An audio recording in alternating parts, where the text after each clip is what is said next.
Queria dizer para vocês, depois de cumprimentar minha querida companheira Janja, depois de cumprimentar o companheiro André Corrêa do Lago, depois de cumprimentar o Simon Still, secretário executivo da Convenção de Quadros das Nações Unidas, depois de comentar todos os representantes da ONU aqui presentes, os nossos governadores, os nossos senadores, os ministros do meu governo e minhas ministras, eu queria dizer para vocês que é muito difícil falar sem que antes a gente possa homenagear o povo do Pará. Vocês que vieram de outros países para participar dessa convenção, vocês, por favor, prestem muita atenção, que vocês vão participar de um evento num estado que tem um povo maravilhoso. Vocês vão ver homens e mulheres muito alegres, muito educados, que vão cuidar de vocês aqui nessa cidade como vocês jamais foram cuidados. Eu quero agradecer a minha equipe da Casa Civil, representada pelo recorte ao governador Helder Barbalho, pela realização dessa proeza de fazer a COP no coração da Amazônia, no estado do Pará e na cidade de Belém.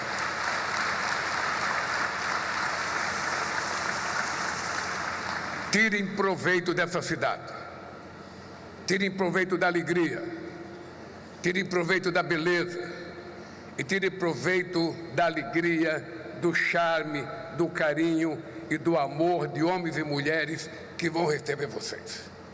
Sobretudo, tirem proveito da culinária do Pará. Tirem proveito. Aqui vocês vão comer comida que vocês não comeram em nenhum lugar do mundo. Talvez o melhor peixe. E não se esqueçam de comer a maniçoba. O tradutor pode traduzir direito aí, porque maniçoba, que nós estamos numa disputa entre o Pará e o Rio de Janeiro e Bahia para ver qual é a maniçoba melhor. E queria dizer para vocês que fazer a COP aqui é um desafio tão grande quanto a gente acabar com a poluição do planeta Terra. Seria mais fácil ter feito a COP numa cidade acabada, numa cidade que não tivesse problema. E nós resolvemos aceitar o desafio de fazer a COP no estado da Amazônia para provar que quando se tem disposição política, quando se tem vontade e quando tem compromisso com a verdade, a gente prova que o homem não tem nada que seja impossível para ele. O impossível é a gente não ter coragem de enfrentar desafios. Portanto, meus parabéns a vocês, delegados e delegadas, representantes de governos e ao povo do Pará. Parabéns por darem a todos nós essa lição de civilidade, essa lição, diria, de grandeza humana, provando que se os homens que fazem guerra tivesse aqui nesta COP, eles iriam perceber que é muito mais barato colocar 1,3 trilhão para a gente acabar com o problema que mata, do que colocar 2,7 trilhões para fazer guerra como fizeram no ano passado.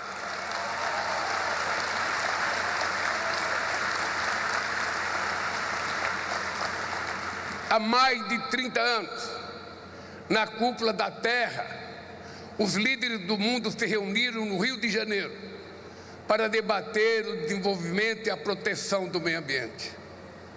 Naquele momento, o multilateralismo vivia seu ápice. O mundo adentrava a chamada década das conferências, da qual emergiram as grandes bússolas que guiaram a humanidade ao longo dessas 3 décadas.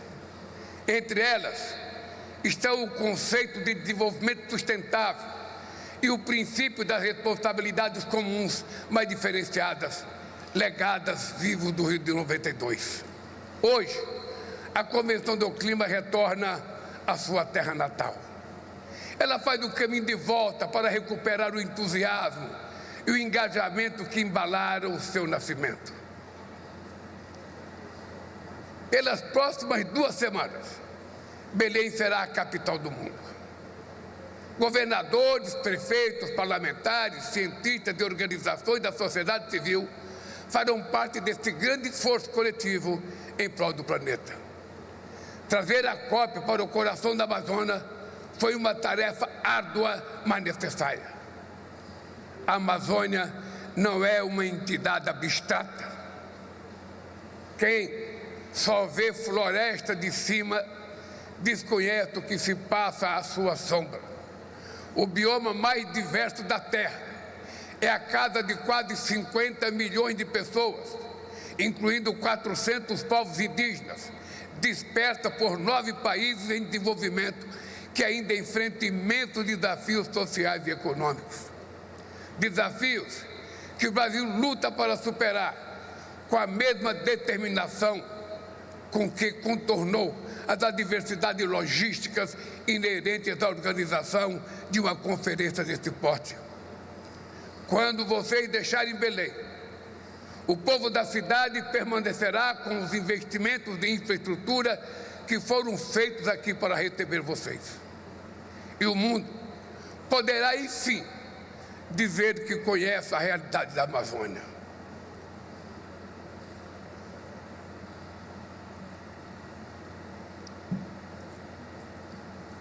Nos dias que antecederam essa conferência, chefes de Estado e de governo, ministros de Estados, representantes de organizações internacionais e da sociedade civil se reuniram na cúpula de Belém pelo clima. Lançamos o Fundo de Florestas Tropicais para Sempre, um mecanismo inovador que angariou num só dia 5 bilhões e 500 milhões de dólares em anúncio do investimento. Adotamos compromissos coletivos sobre o manejo integrado do fogo, o direito à posse da terra por povos indígenas e tradicionais, a quadruplicação da produção de combustíveis sustentáveis, a criação de uma coalizão sobre o mercado de carbono e o alinhamento da ação climática ao combate à fome e à pobreza. E mais, é a luta contra o racismo ambiental. A cúpula de Belém foi o ponto de chegada de um caminho que o Brasil convidou a comunidade internacional a percorrer ao longo de suas presidências no G20 e nos BRICS. A síntese dos elementos que recolhemos dessa trajetória está contida no chamado Ação que lançamos após a cúpula, o título de contribuição aos debates na COP e além dela. A mudança do clima já não é uma ameaça do futuro, é uma tragédia do presente. O furacão Melissa, que fustigou o Caribe, e o tornado que atingiu o estado do Paraná, no sul do Brasil, deixaram vítimas fatais e um rastro de destruições. Das secas e incêndios na África e na Europa, as enchentes na América do Sul e no Sudeste Asiático, o aumento da temperatura global espalha dor e sofrimento, especialmente entre as populações mais vulneráveis. A COP30 será a COP da verdade. Na era da desinformação, os obscurantistas rejeitam não só as evidências da ciência, mas também os progressos do multilateralismo. Eles controlam algoritmos, semeiam o ódio, espalham o medo, atacam as instituições, a ciência e as universidades. É momento de impor uma nova derrota aos negacionistas.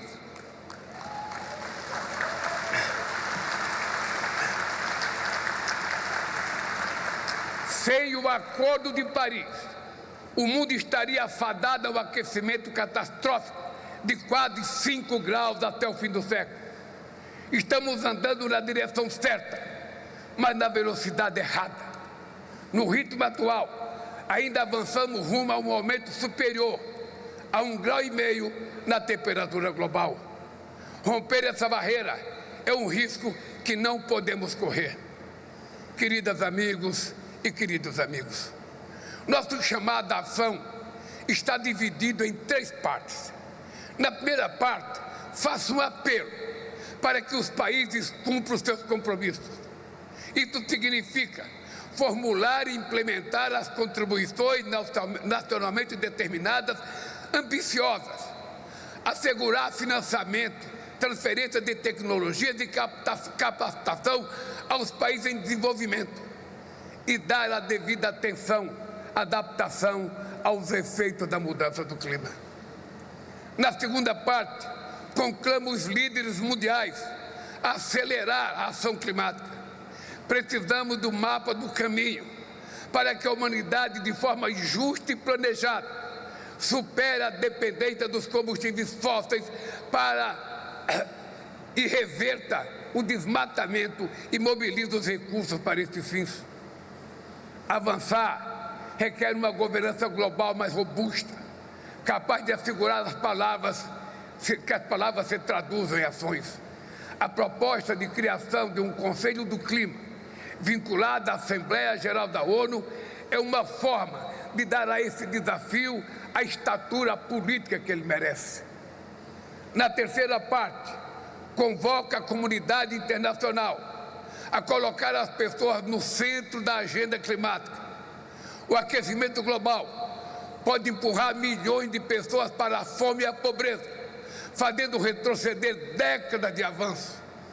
O impacto desproporcional da mudança do clima sobre mulheres, afrodescendentes, migrantes e grupos vulneráveis deve ser levado em conta nas políticas de adaptação. É fundamental reconhecer o papel dos territórios indígenas e de comunidades nacionais nos esforços da mitigação. No Brasil, 13% do território são áreas demarcadas para os povos indígenas. Talvez ainda seja pouco.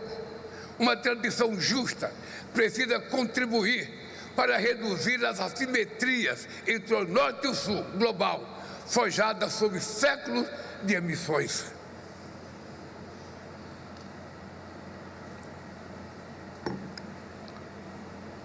A emergência climática é uma crise de desigualdade.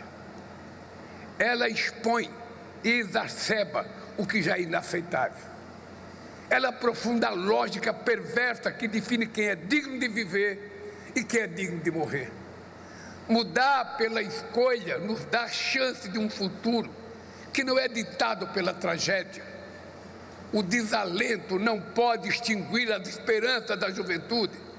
Devemos aos nossos filhos, aos nossos netos, a oportunidade de viver em uma terra onde seja possível sonhar. O xamã Yanomami, Davi Copenaua, diz que o pensamento na cidade é obscuro e esfumaçado, obstruído pelo ronco dos carros e pelo ruído das máquinas. Eu espero que a serenidade da floresta inspire em todos nós a clareza de pensamento necessária para ver o que precisa ser feito. Uma boa COP e muito obrigado.